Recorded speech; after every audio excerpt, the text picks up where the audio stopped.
Normally তো আমরা হচ্ছে ওদের থেকে র্যাঙ্কিংয়ে আগায় আছি, আর আমাদের মেয়েরা বেশ দীর্ঘদিন ধরে ক্রিকেটটা ভালো খেলছে। ওয়ানডে ক্রিকেটে আমরা টি-20 থেকে আরও একটু বেশি ভালো, আমরা এটা বিশ্বাস করি।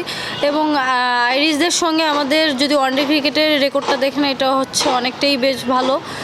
আমরা তো অনেকটাই আশাবাদী এবং সেই হিসেবে আমাদের প্রস্তুতিটা চলছে। আমরা আমাদের যে স্ট্রেংথ আছে আমরা সেটার উপরেই যাচ্ছি, এবং তাদেরকে নিয়ে যতটুকু আমাদের হয়তো প্ল্যান করার, সেটা তো আসলে টিমের প্ল্যান, এটা তো আর এখানে বলবো না। বাট হচ্ছে, ভালো প্রস্তুতি হচ্ছে এবং আমরা খুবই আশাবাদী যে আমরা 3টা ম্যাচ নিয়ে আমরা সিরিজটা কীভাবে জিততে হবে বা আমাদের। এবং আপনি যেটা বললেন যে আসলে আমাদের জন্য 3টা ম্যাচই আমাদের জন্য ইম্পর্টেন্ট যদি আমরা ওয়ানডে ক্রিকেটে ওয়ার্ল্ড কাপটা খেলতে যাই।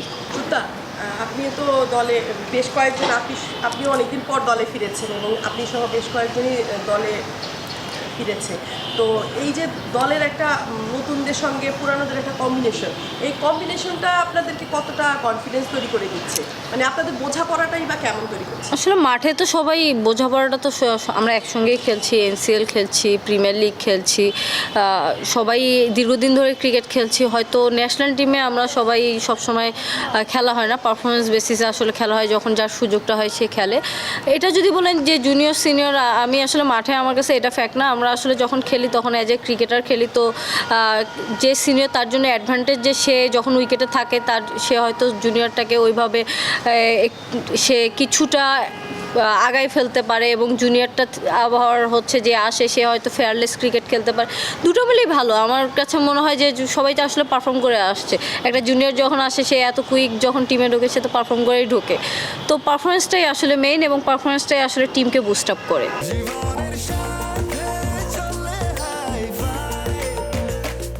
স্বাস্থ্যকর অল টাইম হানিকম, সব সময় অল টাইম হেলদি লাইফ। মানে আপনার ফেরাটা তো নিশ্চয়ই উদযাপন করতে চাইবেন যে একটা পুরো সিরিজ জেতা। উদযাপন বলতে আসলে বাংলাদেশ টিমের জন্য খেলার ইচ্ছা তো, হ্যাঁ, খেলাটা তো সবারই ইচ্ছা। তো সিরিজ বলতে 1/1 ম্যাচ আমরা সবগুলো পয়েন্টের জন্যই খেলবো ওয়ানডে ক্রিকেটে। তো অবশ্যই কে জিততে চায় না, জেতার জন্য, এবং জিতে সবগুলো ম্যাচ যদি জিতি অবশ্যই সেটা স্মরণীয় হয়ে থাকবে।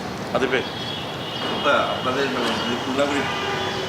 আয়ারল্যান্ডের সাথে 3টা খেলা এবং ব্রিটেনের সাথে 3টা খেলা, এই 6টা খেলার পর জিততে হবে যদি আপনারা ওয়ার্ল্ড কাপ কোয়ালিফাই করতে চান, মানে সরাসরি মানে এইটা আসলে আপনাদের টিমকে, মানে এটা ডিসকাস হচ্ছে আপনাদের মিটিংয়ে, এবং এটা আসলে কতটা চাপের? বিকজ একটা ম্যাচ হারলে কিন্তু আপনারা ওয়ার্ল্ড কাপ কোয়ালিফাই লোকটা দিবে।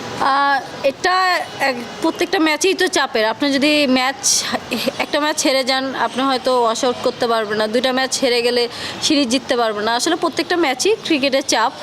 তো এটা তো আছে যে আমাদেরকে 8 পয়েন্ট পেতে হবে এই 2টা সিরিজ থেকে। তো আমাদের কাছে আমরা প্রথমে আসলে আয়ারল্যান্ড টিমটাকে নিয়েই প্ল্যান করছি, যেহেতু সামনে এটা ওয়েস্ট ইন্ডিজ তো নেক্সট সিরিজ, তো ওইটার আগে আমরা আয়ারল্যান্ডটাই ফোকাস দিচ্ছি, এবং আশা করছি যে এখান থেকে ভালো কিছু হইলে ইনশাল্লাহ এটা আমাদেরকে বুস্ট আপ করবে নেক্সট সিরিজের জন্য।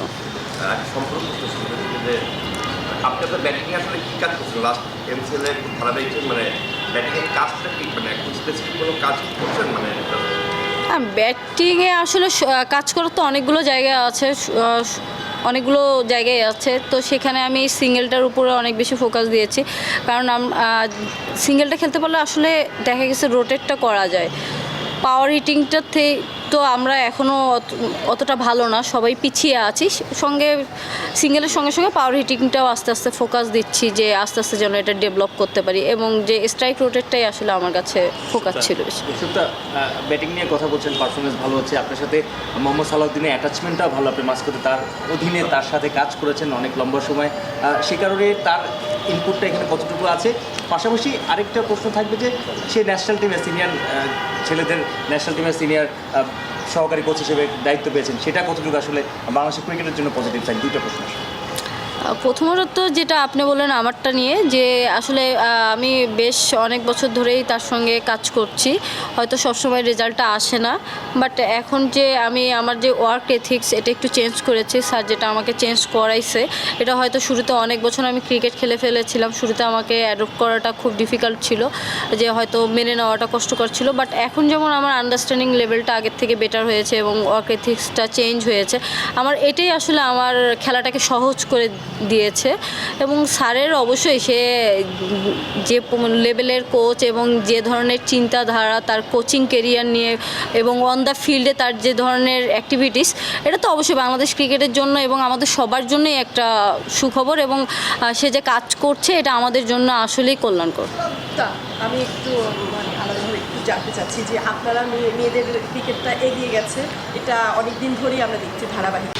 আপনি যদি লাস্ট 4-5 বছর আগের ক্রিকেট দেখেন মেয়েদের এবং এখনকারটা দেখেন, আমি বলবো যে এখন মেয়েরা ক্রিকেটটাকে ক্যারিয়ার হিসেবে নিতে পারছে এবং সেই সঙ্গে যে স্পন্সরদের যে ইনভলভমেন্ট, এটা আমি বলবো মেয়েদের ক্রিকেটটাকে ডেভেলপ করার জন্য অনেক বড় একটা এরিনা তৈরি করে দিয়েছে এবং সেই সঙ্গে আমাদেরও রেসপন্সিবিলিটি তৈরি হয়েছে যে আমরা সেই পথটা আরও সুন্দর করতে পারি এবং সহজ করতে পারি। প্রতিটা টিমের একটা গোল থাকে, আগামী 4-5 বছর পর আপনি আলটিমেটলি কোথায় দেখতে চান? আমাকে যদি বলেন আমাদের আসলে ভালো করার অনেক সুযোগ আছে, স্পেশালি আমাদের ওমেন্স টিম আমাদের ভালো করার অনেক সুযোগ আছে এবং আমি টপ 4-5-এ যদি আপনি বলেন যে কন্টিনিউয়াসলি থাকার মতো টিম আমরা যদি অ্যাজ এ টিম হিসেবে এবং আমাদের যে মেয়েদের যে চিন্তাধারা এবং মেয়েদের সবথেকে বড় যে জিনিসটা আমার কাছে মনে হয় সবাই অনেক হার্ড ওয়ার্ক করে, তারা এই সুযোগ সুবিধাটা যদি কন্টিনিউ চলে ইনশাল্লাহ আমরা টপ 5-এ খুব শীঘ্রই আমরা যেতে পারবো। টপ 5-এ না 4-5 বছরের মধ্যে তো আমরা দেখা গেছে যে আমরা আরও একবার কেন এশিয়া কাপ হয়তো নিতে পারি। আর এখন ওয়ার্ল্ড ক্রিকেটে আসলে ওয়ানডে ক্রিকেটে চ্যাম্পিয়ন হওয়াটা কিন্তু ডিফিকাল্ট। আপনি হয়তো লাস্ট T20 ওয়ার্ল্ড কাপ দেখলেই বুঝতে পারবেন আসলে অন্যদের থেকে আমাদের ডিফারেন্সটা করো। তো আপনি যদি বলেন টপ 4-5-এ আমরা কন্টিনিউয়াস থাকার মতো একটা দল অ্যাটলিস্ট। আপনি যেহেতু ওয়ার্ল্ড কাপের কথা বললেনই, আসলে আমাদের ব্যাটারদের যেই সমস্যাটা দেখা যায় আসলে স্ট্রাইক রেট একটু কম থাকে। আপনি আইপিএল খেলেছেন, আইপিএলে আপনার সুযোগ হয়েছিল, তো আসলে ওই মানে পার্থক্যটা কোন জায়গায় বাংলাদেশি ব্যাটারদের যে ডিফারেন্সটার কথা বললেন যে আমরা কোথায় পিছিয়ে রয়েছি ব্যাটার? আমাদের আসলে আপনি যদি বলেন যে পার্থক্যটা তো আসলে শুরু থেকে আমাদের হচ্ছে ফ্যাসিলিটিস যদি বলেন আমাদের সব কিছু থেকে এখন আমাদের ছেলেদেরই এনাফ খেলার সুযোগগুলো নেই, সেখানে তো আমাদের টুর্নামেন্টগুলো কম। আপনি যদি এখন ইংল্যান্ড অস্ট্রেলিয়ার সঙ্গে বা তুলনা করেন আসলে হবে না, এত দ্রুত তো আমরা সব কিছু হয়তো পাবো না, তাও মাশাআল্লাহ আমরা অনেক কিছুই পাচ্ছি এবং আমাদের ক্রিকেটটা আগায় যাচ্ছে। যে জিনিসটা আমাদের হচ্ছে আমার কাছে মনে হয়েছে ডিফারেন্সটা সেটা হচ্ছে আমাদের বেড়ে ওঠাটা, আমাদের যে ছোটোবেলা থেকে বেড়ে ওঠাটাই আসলে আমাদের ডিফারেন্স তৈরি করে দেয়। এটা আমার কাছে অনেক ডিফারেন্স মনে হচ্ছে, স্ট্রেংথ ওয়াইজ বলেন স্কিল ওয়াইজ বলেন আমাদের শুরুটাই আসলে বেড়ে ওঠাটাই আমাদেরকে অনেক ডিফারেন্স তৈরি করে দেয়।